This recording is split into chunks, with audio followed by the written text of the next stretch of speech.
हे WhatsApp. तो आज का जो वीडियो बहुत ही तोड़ फोड़ जोर जबरदस्त है। तो चलिए चलकर वीडियो देखिए। वीडियो में अच्छा लगता है तो वीडियो को लाइक कर दीजिए, शेयर कर दीजिए और सब्सक्राइब करके नोटिफिकेशन को ऑल कर दीजिए और कमेंट करके बताइए वीडियो कैसा लगा। आप लोग ऐसा कुछ भी ट्राई मत कीजिए, हम जो करते हैं वो सेफ्टी के साथ करते हैं।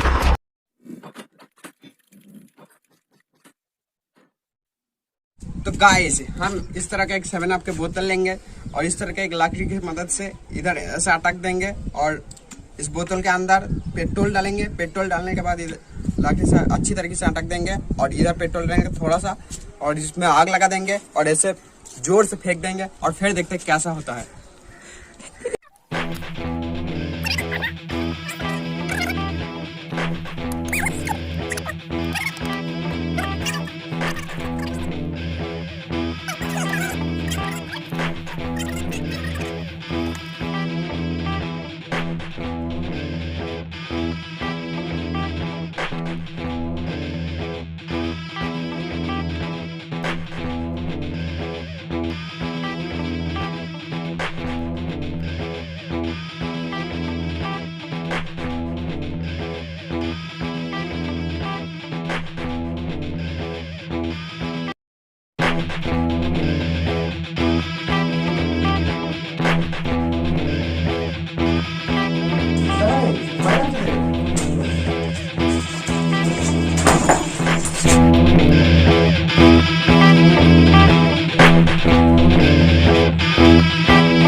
गाइस वीडियो कैसा लगा? वीडियो अच्छा लगा तो वीडियो को लाइक कर दीजिए, शेयर कर दीजिए और सब्सक्राइब करके ऑल कर दीजिए और कमेंट करके बताइए वीडियो कैसा लगा।